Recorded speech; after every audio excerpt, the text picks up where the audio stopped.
0, 1. Let's get started.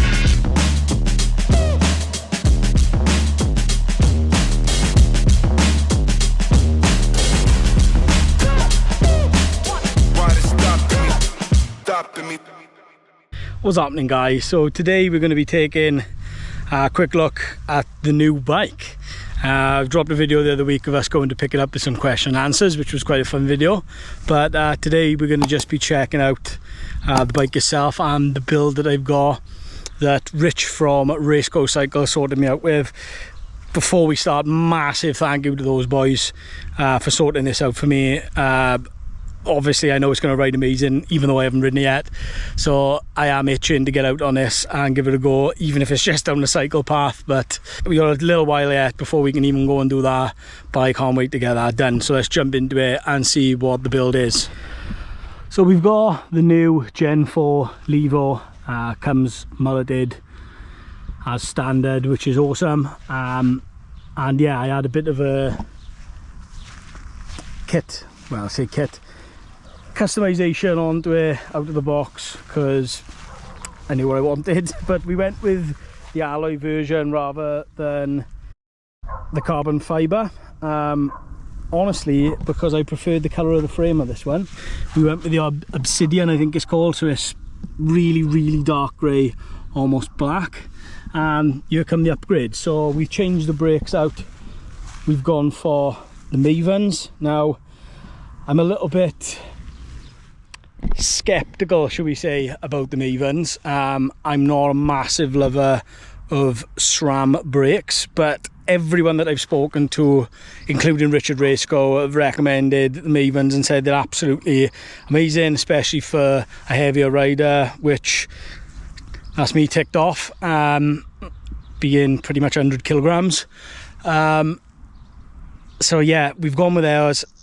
I can't wait to give them a go. Hopefully I'm going to like them, but that is yet to be decided. Also, we've changed out at the top the GeZeusChrist bars, put those on the ride highs, matched with the GeZeusChrist stem and spacers, keeping that all lovely. And I've also changed out the grips for some special Canyon ones that you can't get anymore, but I've got a nice little stash of those because I got them before they stopped producing them, because they are my favourite grip. Moving on to the front then, we've got the nice red RockShox Ultimates, which I think look absolutely mint on the bike.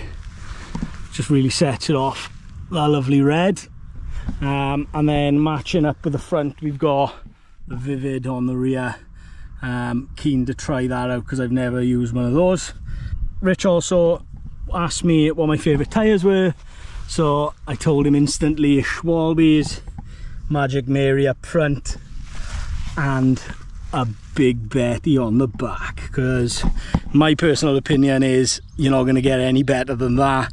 There's all eventualities, don't have to worry about the conditions of where I'm riding, they're just set up for everything, in my opinion.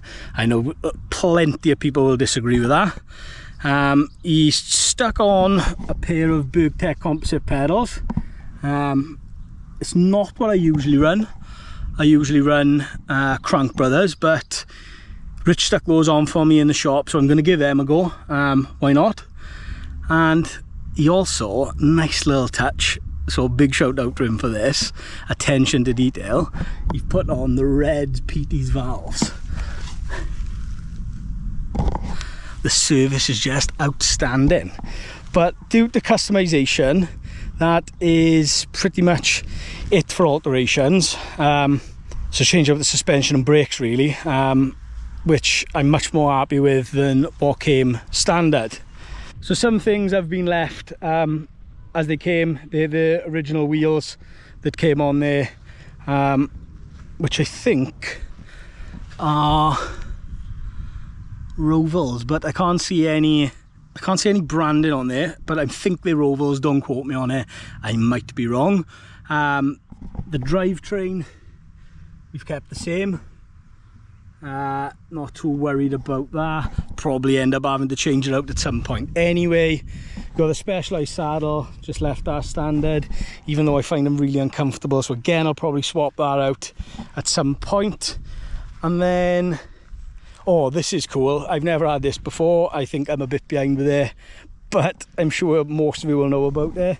We've got the SWAT integrated tool in the headset, which is really cool. And underneath here, there's also a split link.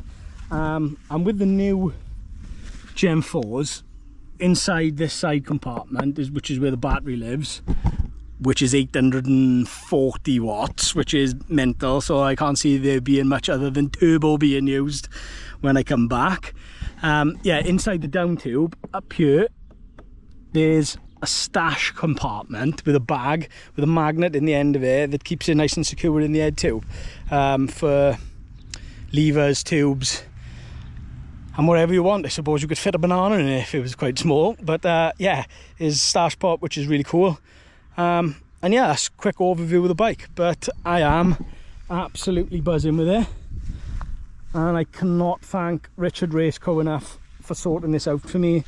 Like I say, unfortunately right now I can't ride it, but it does make me even more excited to get back on the bike to try it. So yeah, that is it. Like I say, I'm still out with a shoulder injury. It's getting better. We're out of the sling, which is the first step, I suppose. We're into physio and we're on our way to getting back, but I can't wait to get back onto the channel and bring you regular update with regular videos, sorry, with me in it. Obviously you've got that content keep coming from Matty, so big shout out for Matty for keeping to do that, and I hope you all enjoy it just as much with him in it.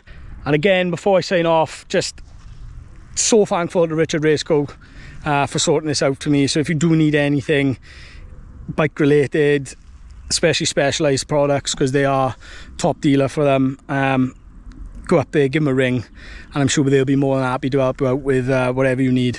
So yeah, big shout out to Rich. Cheers guys. But yeah, that's for me today, over and out. But if you did enjoy the video, give it a thumbs up, drop a comment down below, and if you haven't already, subscribe to the channel. I'll catch you next time.